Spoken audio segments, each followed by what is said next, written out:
Halo guys, siapa sih yang nggak tahu angklung? Sebagai alat musik tradisional yang berasal dari bumi Pasundan ini, angklung merupakan salah satu budaya asli Indonesia yang telah diakui UNESCO sejak tahun 2010. Angklung sebagai alat musik non-bendawi yang dimainkan dengan cara digoyangkan sehingga menghasilkan bunyi dari benturan bambu sesuai dengan nada yang dimainkan.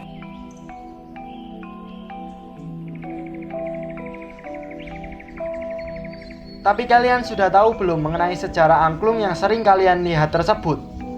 Bagaimana sih asal-usul dan perkembangan angklung hingga dapat bertahan di era modern dan hingga saat ini? Berikut ini adalah sejarah singkat mengenai angklung sebagai alat musik tradisional khas Jawa Barat.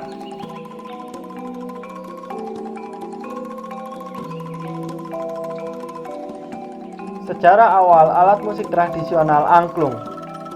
Angklung berasal dari bahasa Sunda angkleng-angklengan. Jika diterjemahkan dalam bahasa Indonesia, yang berarti pecahan nada yang tidak teratur. Angklung merupakan alat musik tradisional yang terbuat dari bambu dan dimainkan dengan cara digoyangkan untuk menghasilkan bunyi atau suara yang diinginkan. Menurut para ahli, angklung merupakan bagian dari relik pra-Hindu-Wisnu yang ada sejak kerajaan Sunda berkuasa di Jawa Barat, tepatnya pada abad ke-12 hingga abad ke-16. Diperkirakan sejak saat itulah awal mula angklung tercipta. Sedangkan menurut Ki Ketutiasa, angklung digunakan oleh masyarakat Sunda pada zaman itu untuk menyenangkan Dewi Sri Pohaci yang dipercaya sebagai dewi kesuburan bagi masyarakat Sunda pada zaman itu. Dengan memainkan alat musik tradisional angklung ini, membuat Dewi Sri Pohaci senang dan memberikan kesuburan pada tanaman apapun yang masyarakat Sunda tanam pada waktu itu. Tidak hanya di situ saja, masyarakat Sunda menggunakan angklung sebagai pembangkit semangat dalam melakukan peperangan, dan juga tidak kenal takut, salah satunya ketika peristiwa Perang Bubat. Angklung digunakan sebagai alat musik pengiring perang dari kerajaan Pajajaran, sehingga pada zaman kolonial Belanda alat musik angklung sempat dilarang penggunaannya, yang menyebabkan eksistensi angklung saat itu sempat memudar.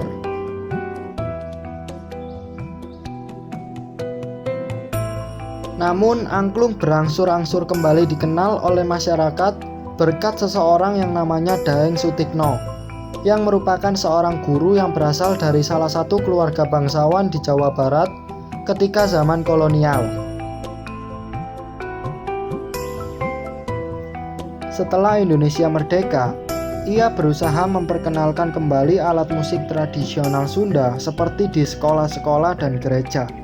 Dengan kerja keras tersebut, Daeng Sutikno kemudian mendapatkan berbagai macam penghargaan sehingga ia lebih dikenal sebagai Bapak Angklung Indonesia timbang seorang guru.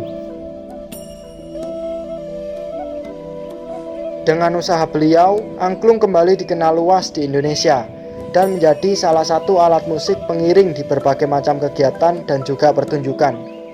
Hingga puncaknya ketika UNESCO mengakui angklung sebagai warisan budaya asli Indonesia non-bendawi pada tahun 2010. Dan pada 16 November ditetapkan sebagai Hari Angklung Sedunia. Berikut ini jenis-jenis angklung yang umumnya digunakan dalam pertunjukan.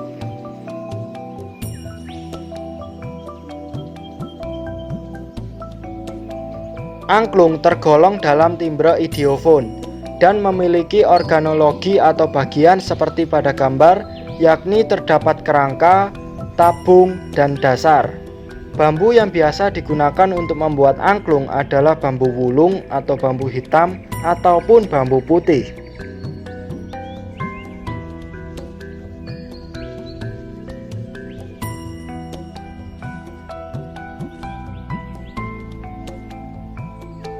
Demikian penjelasan saya mengenai angklung, semoga bermanfaat.